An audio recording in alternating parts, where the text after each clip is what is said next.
Hello everyone, Trudy here, and I just wanted to record a brief tutorial on how to put some block colour behind your words. I've had a few people that have been inquiring about it, and for those that came on the Canva Club catch up, they got a chance to watch that being done live. But I just thought for those that weren't able to be on the Canva Club catch up, I'll just do a short tutorial right now. So let's just put in a Facebook post that we want to create. And we'll start again. You can start with any of the templates, but I'll start with a blank template. And what I want to do is I just want to show you how easy and quickly it is to put some wording over particularly any images you have that are photos. Or probably easier just to show you what I mean. So you can go and check in the photos here and find, you can type in there free images or whatever you're looking for, but I've got some here that I wanted to show you that I've already uploaded. So I might just do this food one to start with. So you can imagine if someone owns a a place that sells beautiful breakfasts like this. There are loads of them on the Gold Coast, and they had this particular picture. Now what a lot of people do is they just go and get some words and they write in Trudy's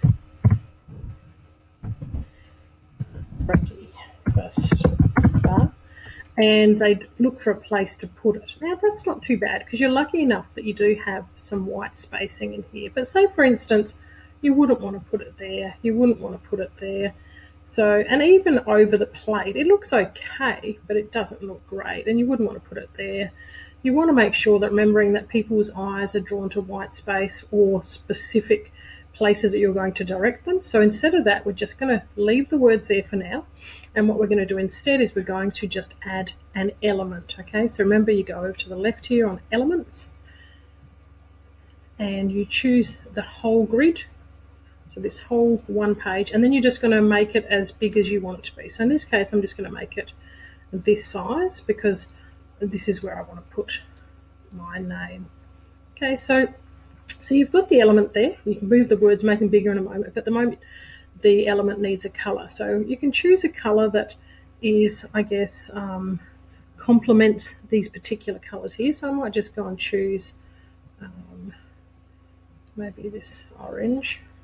And okay, so it's a block color. Okay, you can see that's a full block color. And all you do is you go up here to the little checkered boxes up in the right hand corner here. It says transparency, and if you click on that, you will actually be able to lighten the color. Okay, so you can still see the images behind, and you can take it down as low or as high as you want it. Okay.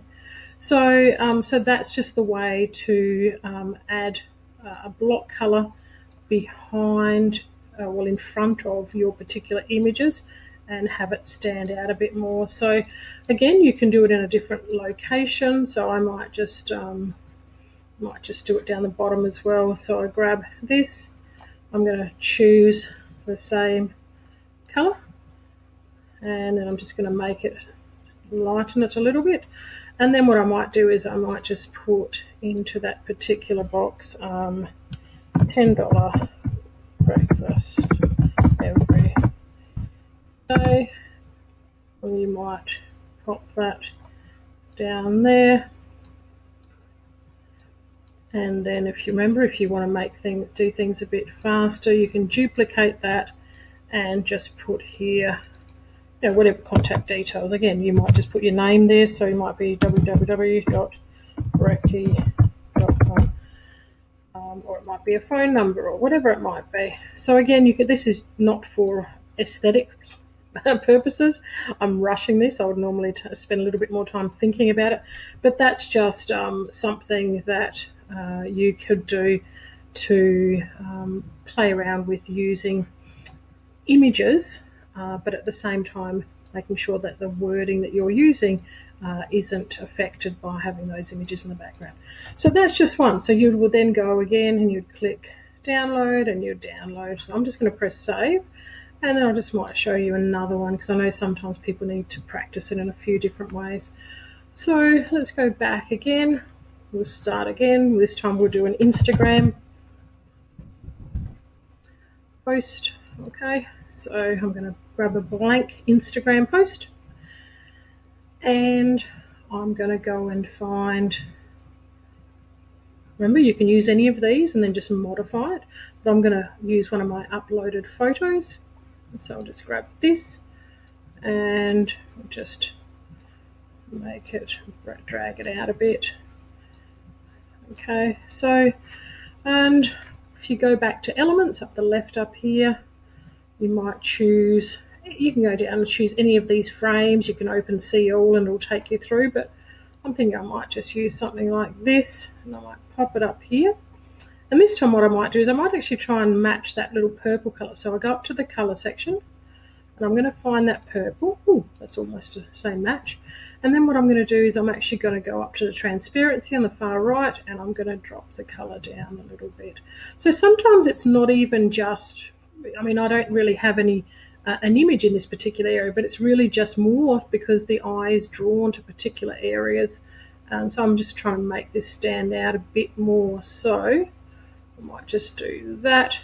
And then I might type in here, I might use some existing fonts or words that are just here. I might try this one and might drag that up here and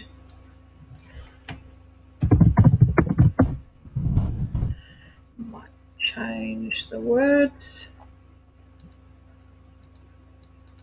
and this might be about this beautiful product that we've got down here. It might say get ready for some magic.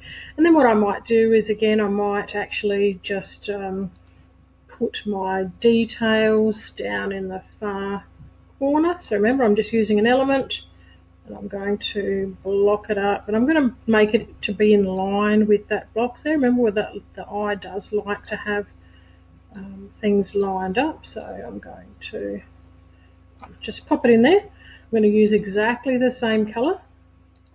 I'm going to go transparency and just drop it back a bit. And what I'll do then is I'll just put in there,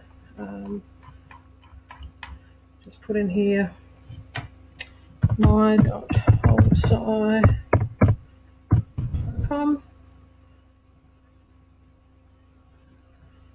and I'll make it white. And I might just duplicate that and just write new, whatever you want to write. And you might leave it at that or play around with anything else you want to do. So hopefully you've enjoyed this brief tutorial.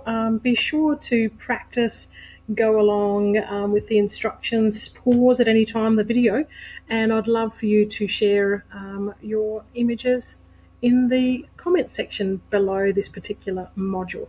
In the next module, I'm actually going to show you how to do exactly the same, but by your mobile phone. So this particular tutorial was using a desktop computer, but I'll show you how to do it using your mobile phone in the next module. Bye for now.